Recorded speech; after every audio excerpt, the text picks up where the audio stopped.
সূরা ইখলাসে আছে কুল হু আল্লাহু আহাদ, বলো আল্লাহ এক ও অদ্বিতীয়।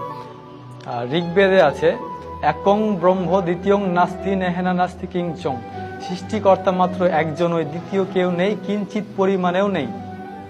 তখন আমার মাথায় চিন্তা আসলো যে সৃষ্টিকর্তা যে একজন, কিন্তু আমরা তো অনেক ধরনের মূর্তির পূজা করি, তাহলে এগুলো কোত্থেকে আসলো?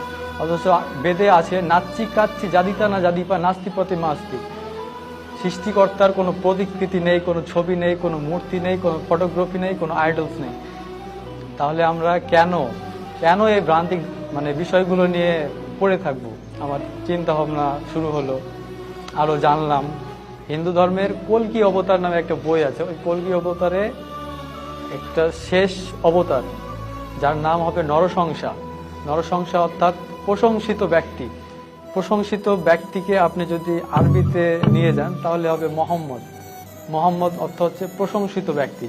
ওই থেকে আর কি মনের মধ্যে একটা খটকা, যে আরেকটা মন্ত্র আমি পেলাম কল্কি অবতারে, লা ইলাহা হরিতি পাপং ইল্লো ইলাহা পরম পাদম জন্ম বৈকুণ্ঠ অপরিণীতি জপিনাম মোহাম্মদম। এখানে আল্লাহর কথা আছে, রাসূল সাল্লাল্লাহু আলাইহি সাল্লামের কথা আছে। তখন আর কি আমি পুরোপুরি শিওর হয়ে গেলাম। তারপর আরো মন্ত্র আছে হতারমিন্দ্র মহাসুরেন্দ্র অল্লং জ্যেষ্ঠং শ্রেষ্ঠং পরমং ব্রহ্মং অল্ল অল্ল রাসূল মোহাম্মদং অল্ল অল্ল লাল লিখিতং।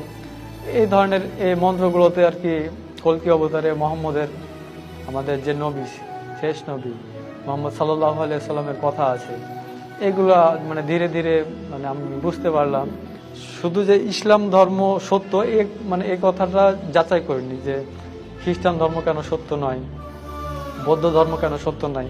সবগুলো ধর্ম যাচাই করতাম।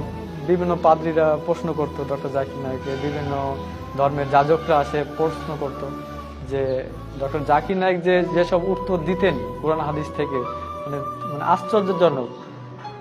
ইসলাম ধর্ম যে সত্য এটা যে তিনি বুঝিয়েছেন, এই কথাটা এটা আমার মাথায় গেঁথে গিয়েছিল।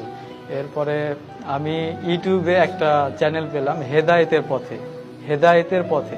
এখানে গিয়ে এক আমার দিনী ভাই আব্দুর রহমান ভাইয়ের ওনার সাক্ষাৎকারটা আমি দেখলাম।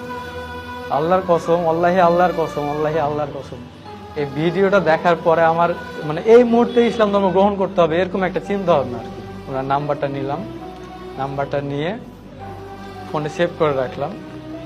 তো তার পরের দিন আমি মাঠের মধ্যে গিয়ে ভাইকে ফোন দিলাম। বাড়িতে থাকলে হয়তো কেউ জানবে বা আমার কথা শুনে হয়তো কেউ আমাকে বিভ্রান্ত করার চেষ্টা করবে। তো আমি ফোন দিলাম ভাইকে, ভাইয়ের সঙ্গে যোগাযোগ